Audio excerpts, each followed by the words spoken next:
अऊज़ु बिल्लाहि मिनश शैतानिर रजीम। बिस्मिल्लाहिर रहमानिर रहीम। वद्दुहा वल्लैलि इज़ा सजा मा वद्दअका रब्बुका वमा क़ला वलल आखिरतु खैरुल लक मिनल ऊला। सदक़ल्लाहुल अज़ीम। बुजुर्गों, प्यारे भाइयों, सुनने वाली ख़वातीन, इसी सूरत को मैंने दूसरी रकात में पढ़ा था। ये सूरतुद्दुहा है। दुहा चाश्त के वक्त को कहते हैं, सुबह का जो वक्त होता है। अल्लाह ताला ने कसम खाई है सुबह के वक्त की। इसको सूरत मोहम्मद भी कह सकते हैं सल्लल्लाहु अलैहि वसल्लम। और ऊपर जो सूरत है वल्लैलि इज़ा यग़शा, उसको सूरत अबी बकर भी कह सकते हैं, इसलिए कि उस सूरत में सिद्दीक़ अकबर रज़ियल्लाहु ताला अन्हु के हालात हैं, इस सूरत में रसूलुल्लाह सल्लल्लाहु अलैहि वसल्लम के हालात हैं।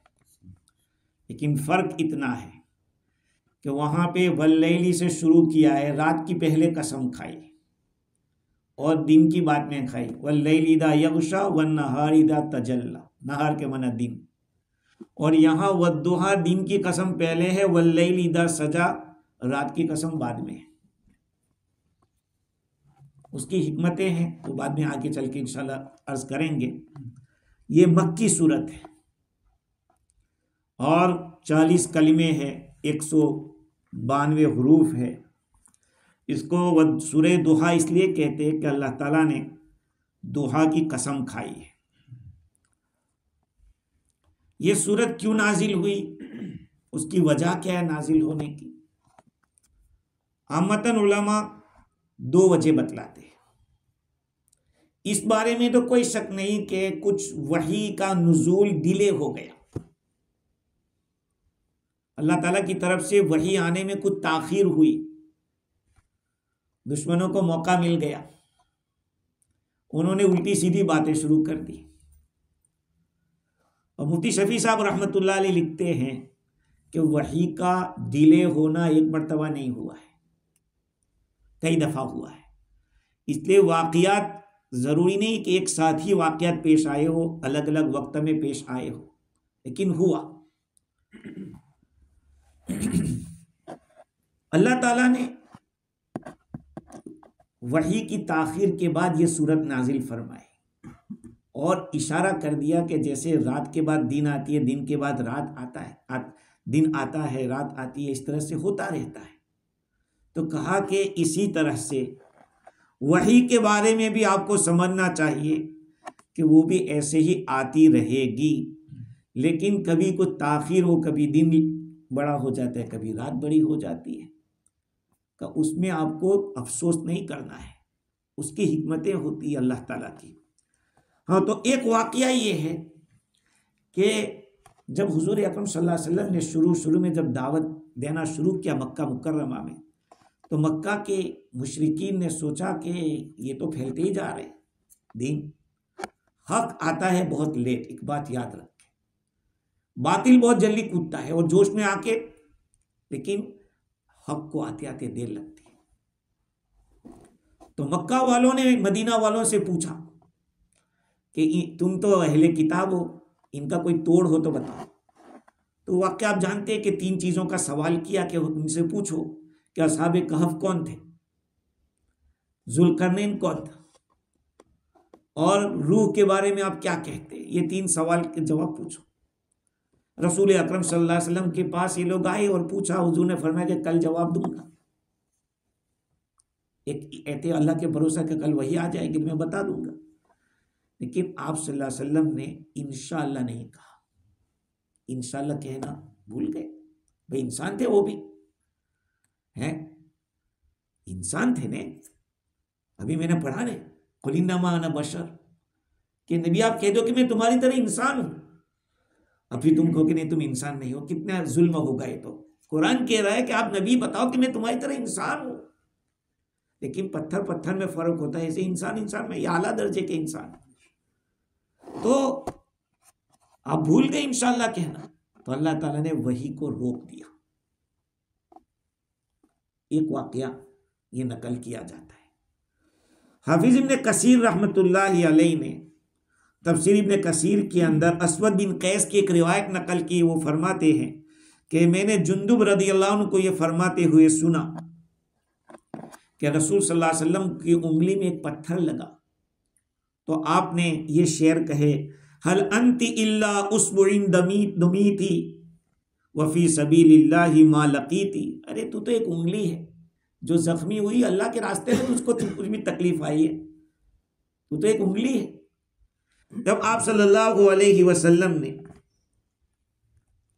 को ये तकलीफ आई उंगली में, तो बाज रिवायत के मुताबिक 1 या 2 रात तहज्जुद में उठ नहीं सके,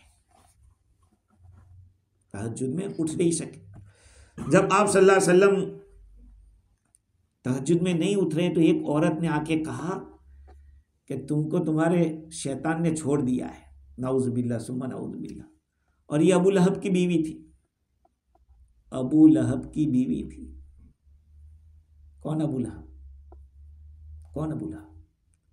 नबी सल्लल्लाहु अलैहि वसल्लम की पैदाइश के वक्त जिसने क्या कहा था, अपनी बांदी को ऐसा करके आज़ाद किया था, है वही अबू लहब। उसकी बीवी आके कह रही है, उसकी 2 बीवियां थी, उसमें ये बहुत ज़्यादा मुंहफट थी, तो उसने आके कहा कि तुम्हें तुम्हारे शैतान ने छोड़ दिया ऐसा लगता है। तो अल्लाह ताला ने फिर ये सूरत नाजिल फरमाई, और वो वाक़या जो जवाब देने में आपने फरमाया कि कल दूंगा, तो तकरीबन 10 दिन तक वही नहीं आई।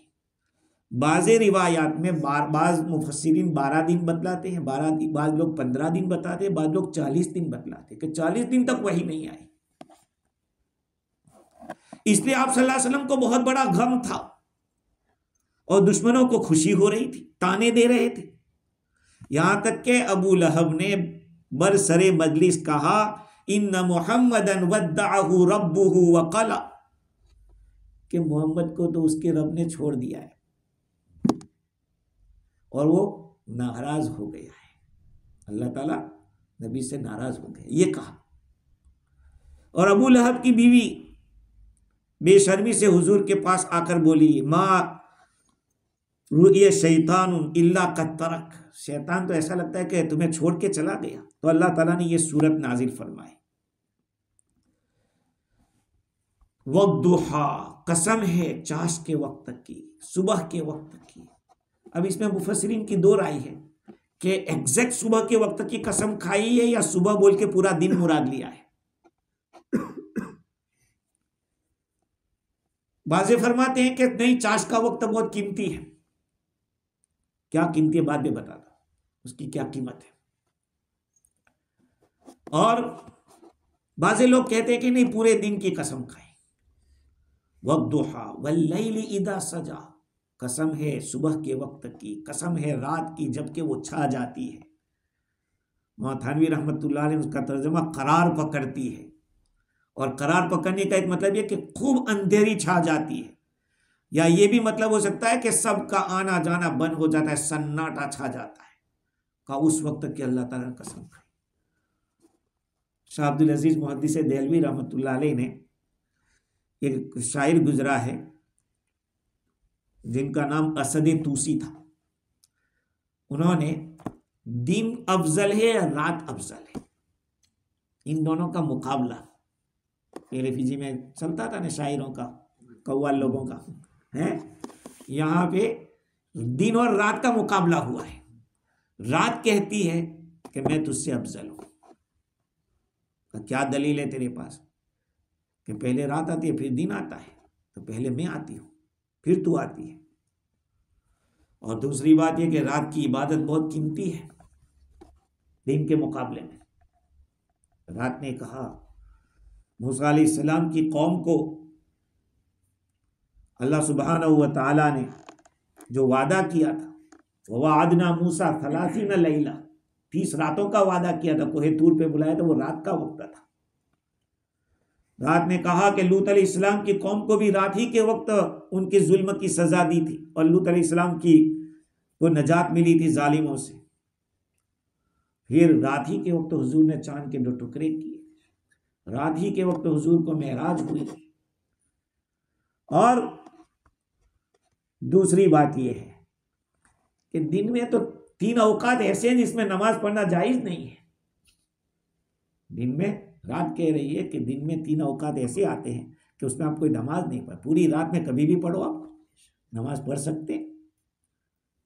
ये दलाइल थे उसके। और दूसरी बात रात ने क्या कही कि तेरे तो तू जिस वक्त रहता है दिन, उस वक्त आसमान के ऊपर एक ही चादर एक ही कलर की रहती है, लेकिन जब रात होती है तो कहीं नीला तो कहीं पीला तो कहीं क्या, कैसे कैसे कलर रात को नजर आते हैं कि मेरे आने से खूबसूरती बदल जाती है। उसने रात ने यह भी कहा कि तारीखें मुझसे बदलती है, अरब लोग मुझसे तारीख बदलते हैं, चांद देखकर तारीख बदलती। ये सारे दलाइल जब दिन ने सुने तो दिन ने कहा अच्छा बहुत डेंगे मत मार, मैं भी जब दलाइल पेश करूंगा तो तेरे पास भी कोई जवाब नहीं होगा। कहा कि अल्लाह ताला अर्श पर मुस्तवी हुआ। अल्लाह ताला दिन की, पहले तो अल्लाह ने दिन की कसम खाई, पहले मेरी कसम खाई वद्दुहा। दूसरी बात यह है कि दिन में रोजा रखा जाता है, रात को कोई रोजा नहीं रखता है। हज करने जाते हैं तो वुकूफ अरफा दिन में होता है, रात को नहीं होता। और इसी तरह से मैदान महशर में भी दिन ही के वक्त हश्र होगा। और अल्लाह ताला ने सारी मखलूक को 6 रात में नहीं 6 दिन में पैदा किया था, फी सित्तति अय्याम, 6 दिन में। कहा कि दिन में 3 नमाजें हैं, रात में सिर्फ 2 ही नमाज है, मगरिब और ईशा, बाकी फजर जोहर और असर ये दिन की नमाज है। और दूसरी बात यह है कि मैं जब आता हूं तो लोग खुश हो जाते हैं, तो गम की जगह है। रात के वक्त आदमी को गम लगता है, अंधेरा आदमी की आंख खुल जावे तो रात को अजीब सा लगता है, और दिन खुशी का मौका है। और लोगों को दिन के वक्त दिखता है, रोशनी मुझसे हासिल करते हैं, अंधेरे में कोई किसी को कुछ दिखता नहीं है। दिन ने कहा कि तुझे मालूम होना चाहिए कि अरब लोग सिर्फ तुझसे चांद ये देखते हैं, तारीख बदलते हैं, सारी दुनिया मुझसे तारीख बदलती है, जनवरी फरवरी मार्च। अब कहा कि हमसे सब चल रहा है। इसी तरह से दिन ने ये कहा कि तेरा जो चांद निकलता है रात को, वो भी मेरे ही सूरज से रोशनी लेता है, वो खुद ब खुद कुछ नहीं। और जब मेरा सूरज निकलता है तो सारे सितारे भाग जाते हैं, गायब गुल्ला हो जाते हैं। हाँ, ये सारे दलाइल दिए, लेकिन हर एक की दलील है, हर एक की फजीलत है। इसीलिए अल्लाह ताला ने कभी रात की पहले कसम खाई तो कभी दिन की खाई। फजीलत हर एक को हासिल है। हाँ, वरना रात भी कह सकती है कि शबे कदर मुझ में होती है, शबे बारात मुझ में होती है। और रोज़ाना रात को आखिरी पहर में अल्लाह ताला समाए दुनिया पे आके पूछता है कि है कोई मांगने वाला, ये सारे फजाइल तो मेरे अंदर है। तो दिन कहेगा कि जुमा मेरे अंदर है, जो सारे दिनों का सरदार है। हर एक की फजीलत है भाई। खैर, तो अल्लाह ताला ने रात और दिन दोनों की कसम खा के बतला दिया कि दुनिया के अंदर अंधेरा और रोशनी दोनों का फेर फेर कर आना जाना ये तो लगा रहेगा। दुनिया की चाल ढाल एक हालत पर नहीं रहती है, जैसे हमेशा रोशनी नहीं रहती, हमेशा अंधेरा नहीं रहता। इसी तरीके से वही का आना बंद होना अगर कई रोज तक अटक जाए तो आपको तंगदिल नहीं होना चाहिए, उसमें भी हिकमत है। हाँ, आफताब की यानी जो सूरज है उसकी 2 चालें हैं। एक चाल उसकी शुरू होती है आधी रात से ऐसे निकलना, फिर धीरे धीरे धीरे धीरे फिर दोपहर होती है, फिर उसका उतरना शुरू हो जाता है। चढ़ना उतरना ये दोनों इसी से दिन और रात बनते हैं। तो सुबह का जो चाश का वक्त है उसको वही के वक्त के साथ मुशाबहत है, क्योंकि दिन का वक्त खुलकर अच्छी तरह से चीजें जाहिर हो जाती है। खैर, तो अल्लाह ताला ने कसम खाई है चाश्त के वक्त की। चाश्त के वक्त की फजीलत क्या है, उसकी खुसूसियत क्या है? इसलिए कि रोजी तलाश करने के लिए लोग सूरज निकलने के बाद जाते हैं। सूरज निकलता है उसके बाद निकलते हैं। दूसरी बात है कि इल्म हासिल करने के लिए, हुनर हासिल करने के लिए लोग सुबह में जाते हैं। फिर ये वक्त फर्ज नमाज से खाली है। फजर की नमाज से लेकर जोहर के बीच में कोई नमाज नहीं, खाली वक्त है। इसलिए नफल नमाजों के लिए बहुत अच्छा फरागत का वक्त है, चाश का वक्त। फिरौन ने जब जादूगरों को बुलाया था मूसा अलैहिस्सलाम के मुकाबले के लिए, वो वक्त क्या था? क़ाल मौइदुकुम यौमुज़्ज़ीनति व अन युहशरन्नासु दुहा। तुम्हारा वादे का वक्त यौमुज़्ज़ीनत रहेगा, और उस वक्त जबकि चाश के वक्त लोग जमा होते हैं, का उस वक्त जादूगरों को बुलाया था मूसा अलैहिस्सलाम के मुकाबले के लिए। इमाम राजी ने क्या कहा इस मकाम के ऊपर कि देखो इस वक्त को फजीलत इस वजह से हासिल हो गई, चाश के वक्त को, क्योंकि उस वक्त अल्लाह ताला ने जादूगरों को हिदायत दी थी। जब अल्लाह ताला ने मूसा अलैहिस्सलाम को इकराम, इस एजाज बख्शा, तो फिर तुम्हारे इकराम नहीं देखा? नबी को अल्लाह ताला फरमाने कि तुम्हारा भी तो इकराम किया जाएगा। जिसने जादूगरों के दिलों को पलट दिया, तो जो तुम्हारे दुश्मन है उनके दिलों को भी अल्लाह पलट देगा। तो वो चाश का वक्त था। इसलिए चाश की उलमा लिखते हैं कि अगर किसी को रोजी की तंगी हो तो उसको चाश की नमाज पाबंदी से पढ़नी चाहिए, जिसकी कम से कम 4 रकात है, 2-2 करके पढ़े, और ज्यादा से ज्यादा 12 रकात है। तजर्बा करने वालों ने कहा है कि फक्र व फाका से जो डरता हो वो इस चीज को अमल में लिया है। और इमाम राजी ने लिखा है कि ये जो वक्त है लोगों के जमा होने का वक्त है, एक दूसरे से मानूस होने का वक्त है। तो अल्लाह ताला ने कसम चाश के वक्त की खा के खुशखबरी सुना दी कि अब तो जो आने वाला, अब जो आएगी वही तो चलती ही रहेगी। वद्दुहा वल्लैलि इदा सजा, कसम है चाश के वक्त की और रात की जबकि वो छा जाती है। तो इससे मुराद क्या है?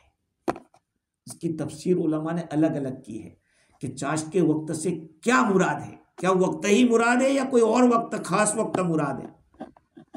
बाज़ उलमा फरमाते कि चाश्त के वक्त से मुराद नबी अकरम सल्लल्लाहु अलैहि वसल्लम की पैदाइश का दिन, और रात से मुराद मेराज की रात। ये एक तफसीर है। बाज़ों ने कहा कि चाश्त से मुराद चेहरे अनवर सल्लल्लाहु अलैहि वसल्लम, हुजूर सल्लल्लाहु अलैहि वसल्लम के चेहरे की कसम खाई, और लैल से मुराद हुजूर की जुल्फों की कसम खाई, काले काले बाल, इसकी कसम खाई। और एक कौल ये भी है कि दुहा से मुराद जो नूर हुजूर सल्लल्लाहु अलैहि वसल्लम को दिया गया था, जिससे सारे असरार और सीक्रेट बातें आपके सामने खुलकर आ गई। और लैल से मुराद, रात से मुराद हुजूर के अखलाक, जिसमें उम्मत की जो गलतियां थी हुजूर ने माफ़ कर दिया, हुजूर की जो सिफत माफ़ करने की थी का वो मुराद है।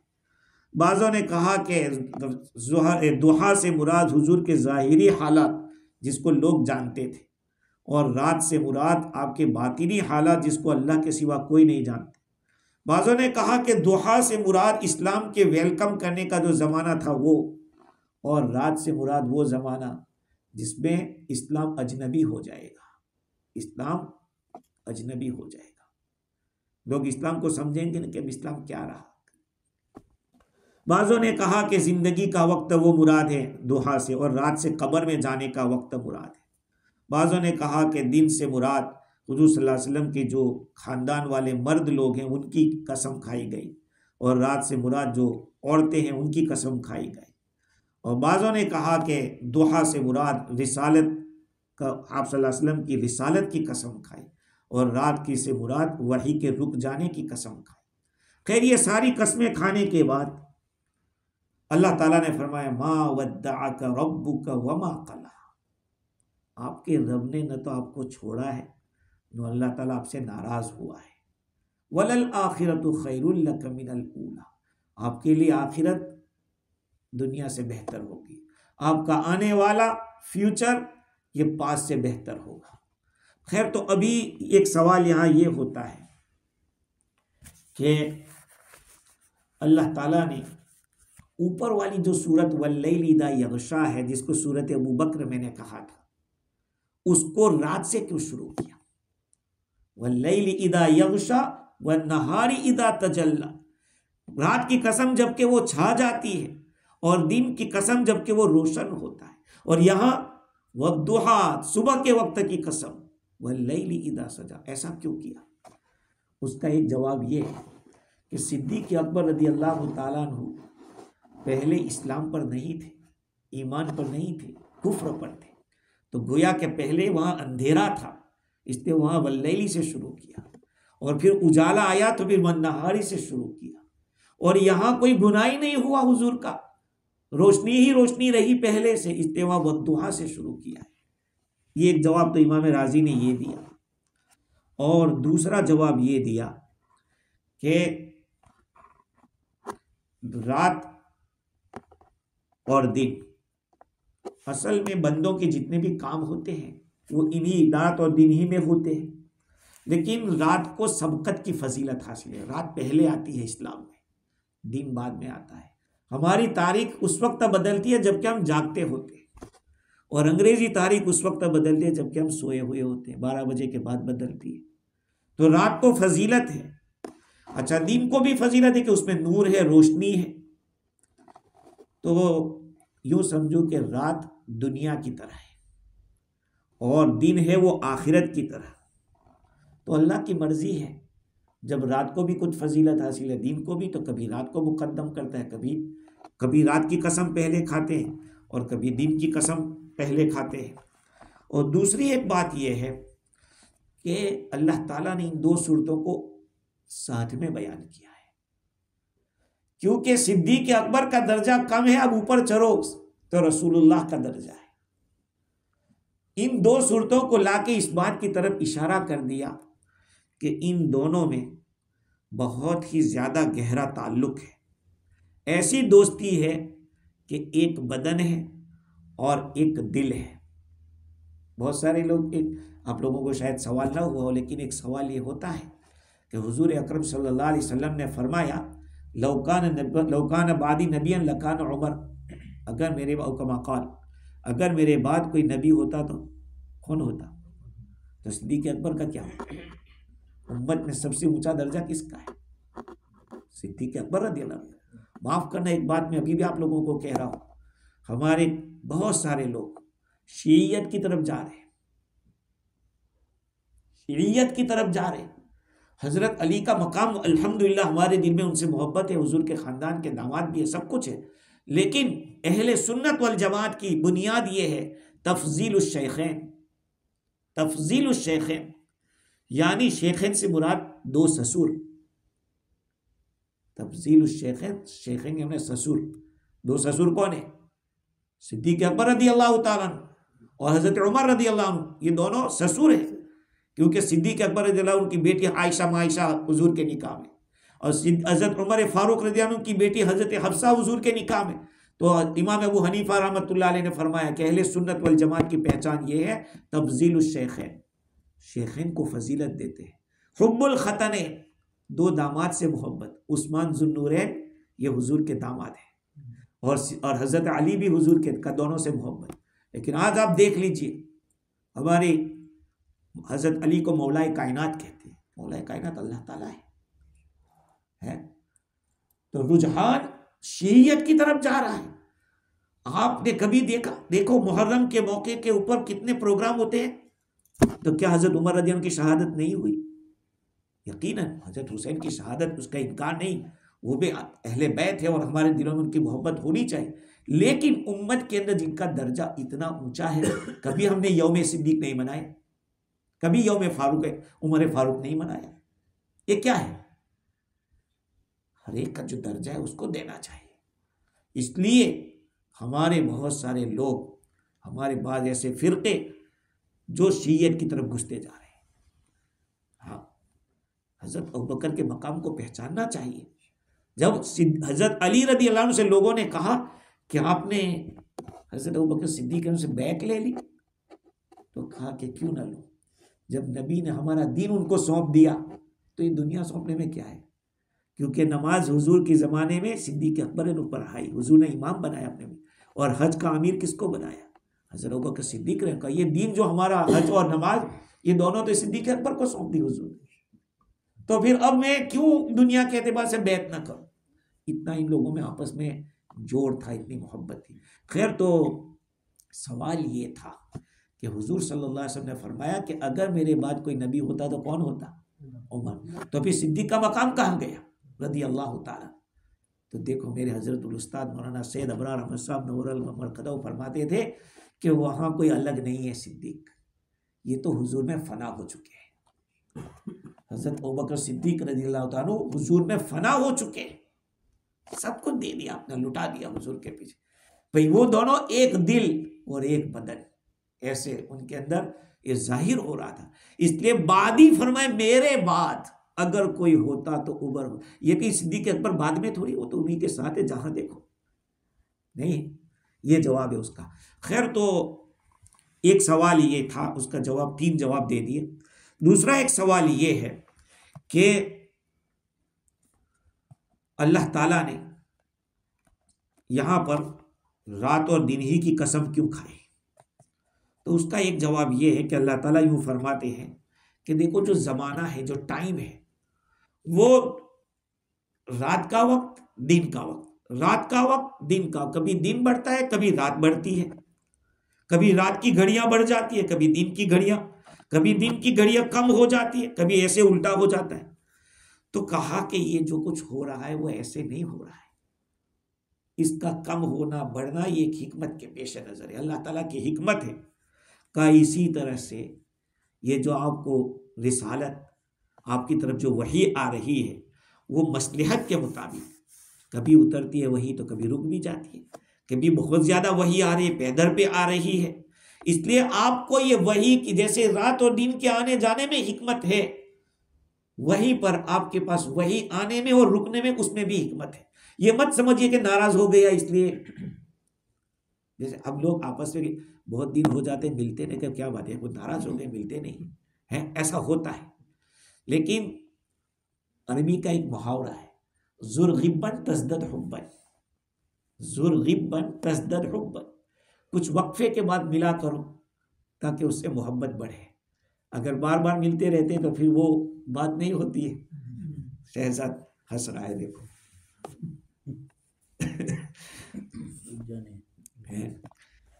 दूसरी एक बात बताऊं कि आलिम का जो कलाम होता है, आलिम का कलाम होता है, उस वक्त तक मुअस्सिर नहीं होता जब तक कि वो खुद उस पर अमल ना करता हो। बगैर अमल के अगर बात कहेंगे उसकी कोई ताकत नहीं होगी। अब देखिए इस्लाम का कानून क्या है, अल-बय्यिनतु अला मन इद्दआ वल यमीनु अला मन अनकर। जो आदमी दावा करता है उसको दलील लानी पड़ेगी, उसको विटनेस पेश करने पड़ेंगे, ये मेरा विटनेस, और अगर विटनेस नहीं है तो सामने वाले को कसम खिलाई जाएगी। ये इस्लाम का कानून है। तो कुफ्फार का ये दावा था कि नबी को खुदा ने, उनके रब ने छोड़ दिया है और उनके साथ ताल्लुक अल्लाह उनसे नाराज हो गया है, उनसे नाखुश है, ये उनका दावा था। तो कहा कि दलील लाओ, कोई दलील नहीं थी। अल्लाह ताला ने कसम खा के कहा वद्दुहा वल्लैलि इज़ा सजा, मैं कसम खा के कहता हूँ कि मैंने नबी को छोड़ा भी नहीं है और नबी से मैं नाराज भी नहीं हुआ। देखा, ये दलील है। अगर उनके पास दलील नहीं थी तो अल्लाह ताला ने कसम खा के बतलाई कि भाई मैं नाराज नहीं हुआ नबी से, न मैंने नबी को छोड़ा है। और दूसरी एक बात यह है कि गोया कि अल्लाह ताला यूं फरमाना चाहते हैं कि आप लोग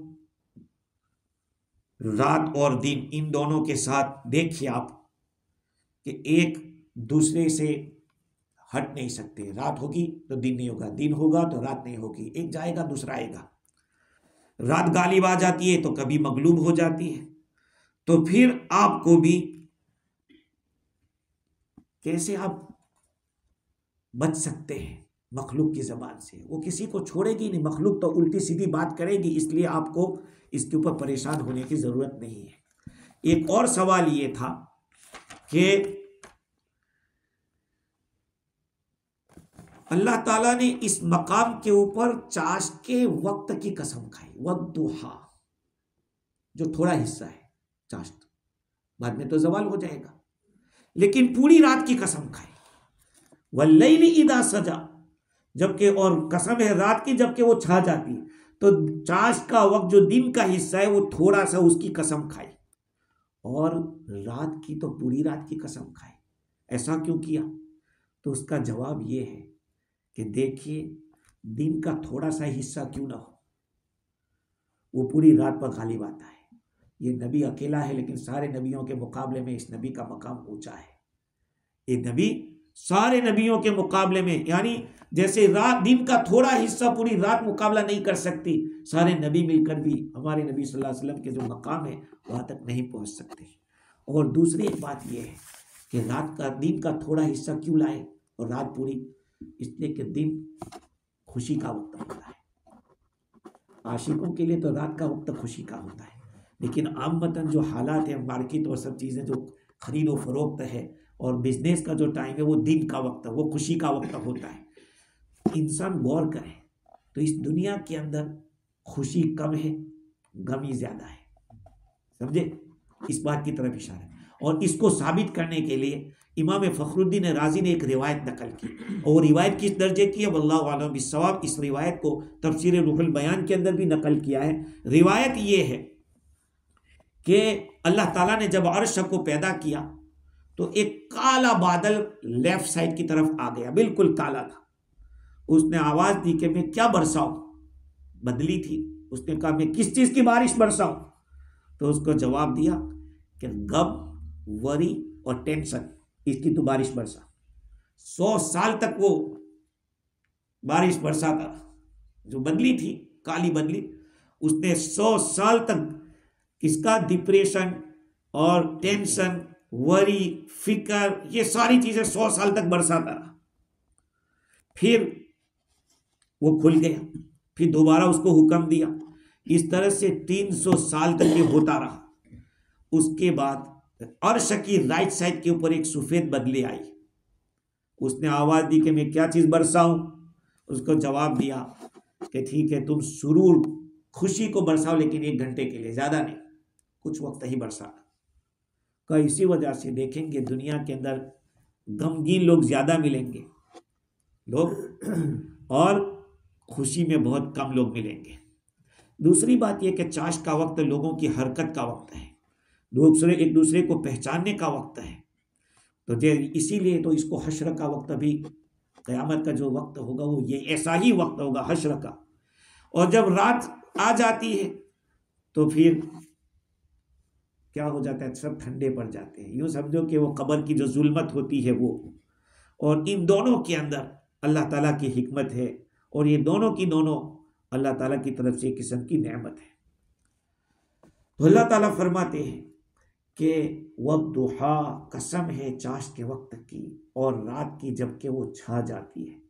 मा वद्दअका रब्बुका वमा क़ला, तेरे रब ने न तुझको छोड़ा है और न तुझसे नाराज हुआ है। अब सवाल ये होता है कि कोई इतना बड़ा नबी, और ये बात हुई इनकी इज्जत के लिए, ये कहा कि मैं नाराज नहीं हूं, ये कौन सी ताजीम हुई? इमाम राजी ने सवाल कायम किया, किसी और मुफस्सिर ने नहीं लिखा है, राजी ने लिखा कि ये सवाल है कि नबी का जो मकाम है, भाई मैं यूं कह के मैं आपसे नाराज नहीं, तो इनकी कौन सी इज्जत बढ़ जाएगी? समझ रहे बात को? तो हुजूर को अल्लाह ताला फरमाया कि नाराज नहीं हुआ। इमाम राजी ने कहा कि अगर शुरू में अगर कोई कहे तो ये इज्जत की बात नहीं, लेकिन लोग अगर किसी के बारे में उल्टी बात करते हो गए, भाई मैं नाराज नहीं हूं उनसे, मैंने उनके साथ ताल्लुक तोड़ा नहीं है, मैं उनसे नाराज, कहा ये मकाम की बात है, ये इज्जत की बात है। खैर, तो वही बंद होने की जो मुद्दत दराज हो गई वो इस वास्ते नहीं थी कि अल्लाह ताला की तरबियत में नाउज़ुबिल्लाह कोई कमी थी, या हुजूर सल्लल्लाहु अलैहि वसल्लम की जो सिफात कमाल है उसमें कुछ कमी थी, बल्कि किसी हिकमत के वास्ते थी। और जैसे मैंने कहा कि उसके अंदर मुख्तलिफ अक़वाल है और ताख़ीर क्यों हुई थी। अच्छा, सवाल एक ऐसा है कि अल्लाह ताला जब नाराज नहीं हुए थे तो भी वही क्यों नहीं की? वही क्यों नहीं की?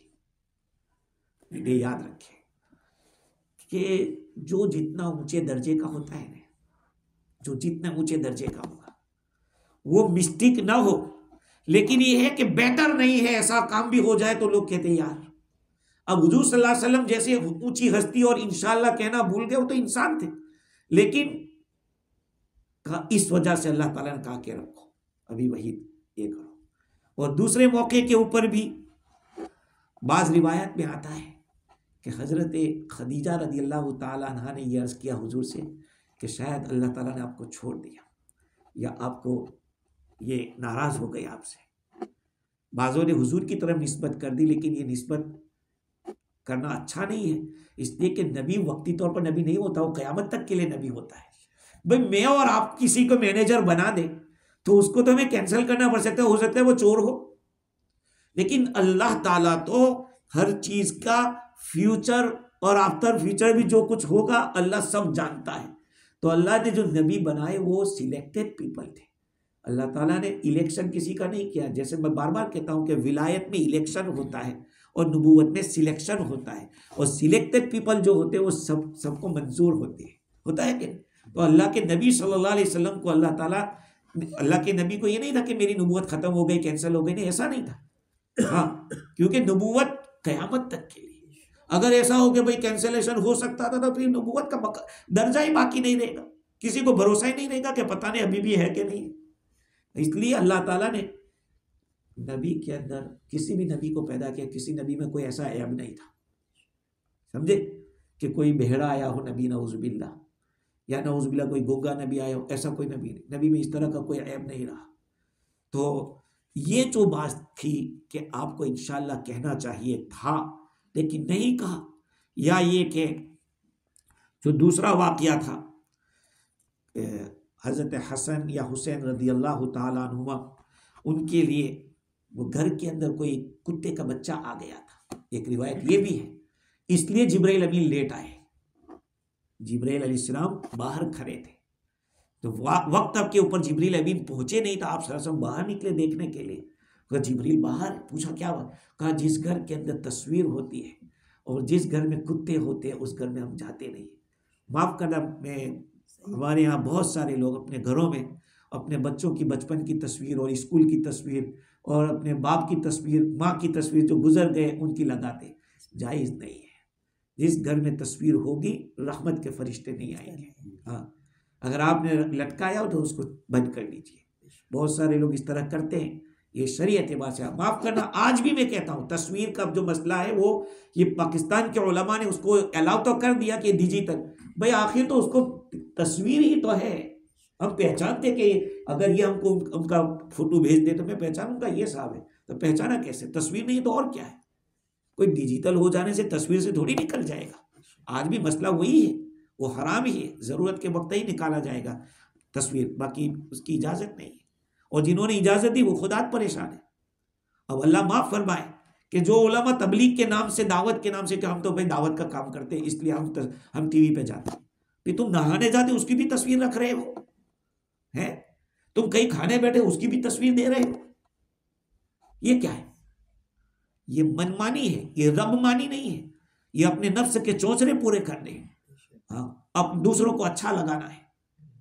मैं तो दावत के काम के लिए भी ना कहता हूं कि उसकी भी इजाजत नहीं है। अल्लामा बिंदौरी रहमतुल्लाह अलैह को टेलीविजन का जब वक्त आया तो अल्लामा बिंदौरी बहुत बड़ा आलिम गुजरा है, अल्लामा अनवर शाह कश्मीरी का खास शागिर्द। उनसे लोगों ने कहा कि हजरत आप टीवी के ऊपर आइए और बयान दीजिए दावत का। कहा कि देखो दावत मिनहाज नबूवत ही से, नबी का जो तरीका था, नबी के तरीके से हट के दावत का काम नहीं होगा। तो तस्वीर नबी के तरीके में कहाँ है? खैर, अल्लाह ताला फरमाते हैं मा वद्दाअका रब्बुका वमा क़ला वलल आखिरतु खैरुल लक मिनल ऊला, और आपके लिए आखिरत दुनिया से बेहतर होगी। अब सवाल ये है कि आखिरत की बात आ गई, बात तो चल रही थी हुजूर के साथ, अब इसका कनेक्शन माक़बले से क्या है?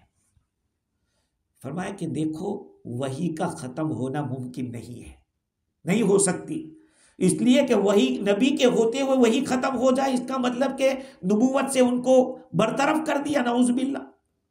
नबूवत में तो अज़ला होता ही नहीं, रिज़ाइन होना होता ही नहीं,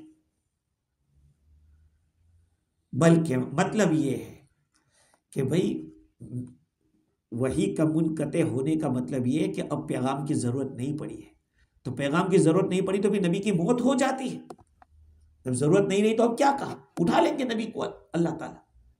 कहा कि जो मौत होगी ये मौत आपके लिए बेहतर होगी दुनिया से बेहतर होगी, इसलिए कि आपको दुनिया में आपके पास जो चीज़ें हैं उसके मुकाबले में आखिरत में जो चीज़ें होगी वो इससे कई गुना बेहतर होगी।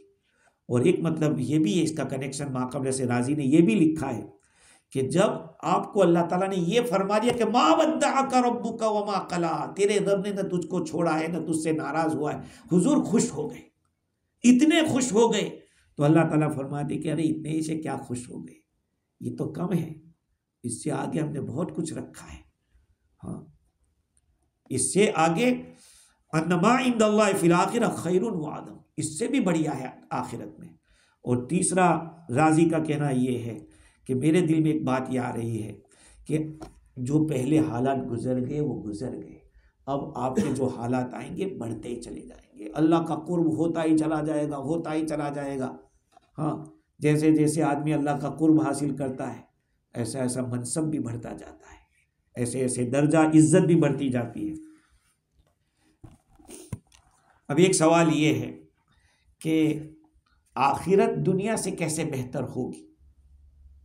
एक तरीका ये है कि देखो दुनिया में नबी जी आप जो कर रहे हैं वो अपने इरादे से कर रहे हैं, वहाँ आप हमारे इरादे से करेंगे, वहाँ हमारे इरादे से करेंगे। और दूसरी बात ये है कि वहाँ आपकी उम्मत में जितने भी चले गए और जितने आएंगे वो सारे के सारे आपके पास होंगे। भाई वह अज़वाजुहु उम्महातुहु, अज़वाजुहु उम्महातुहु, नबी की जो बीवियां हैं वो हमारी माएँ हैं, मेरी और आपकी माँ है, जितनी भी हुजूर की बीवियां हैं वो हमारी माँ है। इसीलिए तो नबी की बीवी के साथ निकाह जायज़ नहीं, इसलिए कि नबी हयात, हमारा अकीदा है, हुजूर अकरम सल्लल्लाहु अलैहि वसल्लम अपनी कब्र में जिंदा है, हयातुन नबी का ये हमारा अकीदा है। तो जिंदा की बीवी से कैसे कोई, और नबी वो तो हमारी माँ है, माँ के साथ किसका निकाह होगा। खैर, तो अल्लाह ताला जन्नत के अंदर आपकी उम्मत को जमा फरमाएगा जो एक रूहानी औलाद है हुजूर की, तो इसलिए आखिरत आपके लिए बेहतर रहेगी। और आगे अल्लाह ताला फरमाया वला सौफ युतीका रब्बुका फतरदा, अरे अल्लाह ताला आपको वो चीज़ देगा कि आप खुश हो जाओगे। अब इसके ऊपर इंशाअल्लाह आइंदा गुफ्तगू करेंगे। अल्लाह ताला मुझे भी और आपको भी आका सल्लल्लाहु अलैहि वसल्लम से सच्ची मोहब्बत अता फरमावे, अकीदत नसीब फरमाए। देखो हुजूर ने फरमाया कि मेरी आंखों की ठंडक नमाज है, नमाज है। अब उसी नमाज से हमारा ठिकाना ना हो, इसीलिए एक बात याद रख लेना, पटे की बात है, मौलाना थानवी ने कहा है, बड़े बड़े आदमी है मौलाना थानवी, कहा कि लोगों को देखा कि रसूल सल्लल्लाहु अलैहि वसल्लम की कब्र पे जाके रो रहे, चेहरे पे दाढ़ी नहीं है, सुन्नत के मुताबिक ज़िंदगी नहीं सर, कहा कि इसकी रोने की कोई ज़रूरत नहीं, असल तो हुजूर की ज़िंदगी अपनी ज़िंदगी में लाओ, असल तो तरीक़ा अपने अंदर होना चाहिए, सुन्नतों को अपनी ज़िंदगी में पैदा करो। अल्लाह ताला हम सबको अमल करने वाला बनावे। बाखिर दावाना अल्हम्दुलिल्लाह सुभान।